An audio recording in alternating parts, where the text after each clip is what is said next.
নমস্কার, চন্ডাল বুকসে আপনাদের সবাইকে স্বাগত। আমি আয়েশা।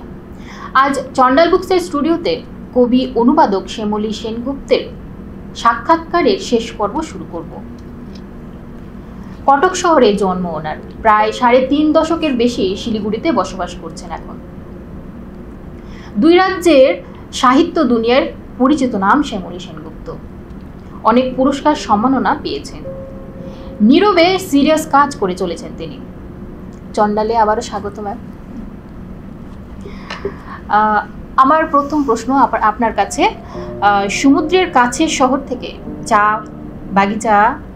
চা বাগান দিয়ে ঘেরা শিলিগুড়িতে এসে আপনার কেমন লাগছে? প্রথম কেমন লেগেছিল?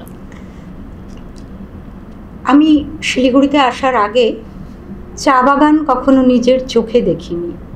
দেখেছি অন্যভাবে, ছবিতে বা সিনেমার পর্দায় এগুলোতে দেখেছি, কিন্তু নিজের চোখে চা বাগান দেখা, যখন দার্জিলিং মেল ঢুকছে এনজেপিতে, তার আগে আমি দেখতে পাচ্ছি।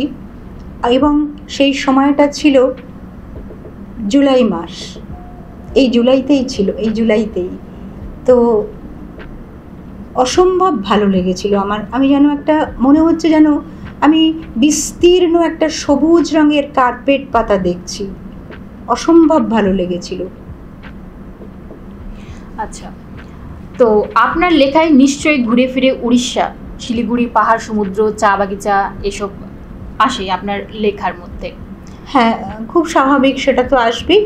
আমি আপাতত যেখানে আছি সেই অঞ্চল আসবে, সেই অঞ্চলের ভালোগুলোও যেমন আসবে, আবার মানে সেখানকার যে দুঃখ দুর্দশা সেগুলোও উঠে আসবে। আর যেহেতু আমি মানে একটি জায়গা ছেড়ে এসছি, সেটা তো সবসময় তো মানে নস্টালজিক ব্যাপারটা তো থাকেই, সেটাও উঠে আসে, খুব স্বাভাবিক এটা। তার মধ্যে আপনি লিখেছেন যে লালপুতির মতো পাখির চোখ যেন শুকির চুলের গোলাম, সিলেবাস থেকে মার্কস মুছে গেলে ডান দিকে বেঁকে যাবে পথ, পাখিটির তীব্র লাল চোখে ঝলসে ওঠে শুকির শপথ। চমৎকার ম্যাম, অনেক সুন্দর লিখেছেন। এবার কি আপনি আমাদের দুটো কবিতা পড়ে শোনাবেন?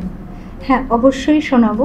তুমি যে এই মানে এটা আমার পতত্রীয় প্রাণপুরুষ এই বইটি থেকে নেওয়া, তো এটা যে তুমি উঠিয়ে তুলে ধরলে, এটাই আমার কাছে একটা বিরাট প্রাপ্তি। এবং অবশ্যই শোনাবো, যদি ভালো লাগা এরকমভাবে থাকে তবে তো নিশ্চয়ই আমি শোনাবো। তো পতত্রীয় প্রাণপুরুষ থেকেই একটি কবিতা পড়ছি, এটা যদিও একটু অন্যরকম। আচ্ছা। এই পতত্রীয় প্রাণপুরুষে আসলে দুটো ভাগ ছিল। একটা করেছিলাম পতত্রী, পুরোটাই পাখিদের নিয়ে, আর একটা করেছি প্রাণপুরুষ, যে আমি বলেইছি যে বারবার আমি রবীন্দ্রনাথের কাছে ফিরে যাব এবং ফিরে যেতে চাই, তাই প্রাণপুরুষ আমি তাকেই ধরেছি। তো সেই প্রথম বিভাগ পতত্রী থেকে পড়ছি। আচ্ছা।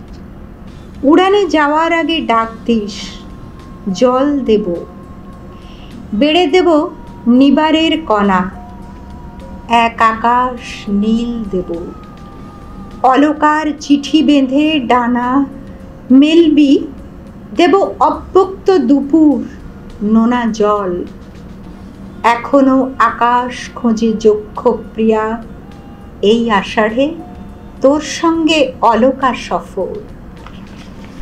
অনেক সুন্দর। আর এই ভূগোষই পর্যটন ছিল আমার প্রথম কাব্যগ্রন্থ, সেখান থেকে একটি কবিতা পড়ছি, প্রহর। এখন রাত্রিকাল, বাগেশ্রী আলাপ, এ সময় সাদা ফুলে পরাগ বন্ধন, নক্ষত্র ক্ষরণে কেঁপে ওঠে নিশাচর ডানা, অন্ধকার পাক দণ্ডি বেয়ে উঠে আসে পরিযায়ী ডাক, আঙুলের সঞ্চালনে তারে তারে ছড়িয়েছে কড়ি ও মধ্যম।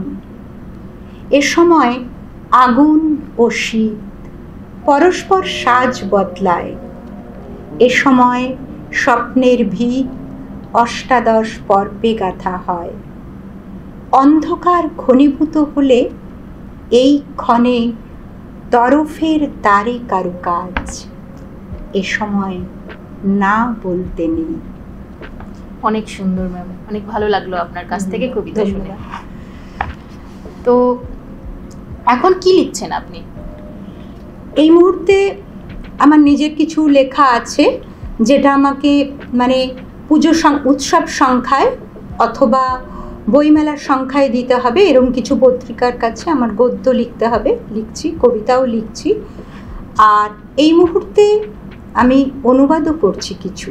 আচ্ছা, আগামী বই কবে বেরোবে আপনার চন্ডাল থেকে? আগামী বই কবে বেরোবে চন্ডাল বুকস থেকে আপনার? চন্ডাল বুকস থেকেই বেরোচ্ছে। চন্ডাল বুকসে আমাদের কিশোরদা আর কি, তিনি একটি প্রেমের কবিতার সিরিজ করছেন, সেখানে বহু কবি তারা লিখছেন, আমিও লিখছি সেই সিরিজে, সুতরাং সেখান থেকেই বেরোচ্ছে আর কি।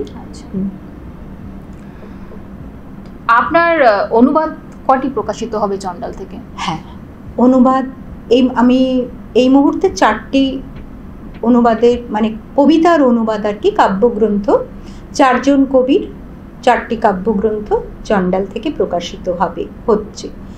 এবং তার মধ্যে আছেন ওড়িশার বিশিষ্ট কবি, তিনি সাহিত্য একাডেমি পুরস্কার প্রাপ্ত, কেন্দ্রীয় সাহিত্য একাডেমি পুরস্কার প্রাপ্ত কবি ফণী মহান্তির একটি কাব্যগ্রন্থ প্রকাশিত হচ্ছে ওড়িয়া ভাষায়, অনুদিত কাব্যগ্রন্থ।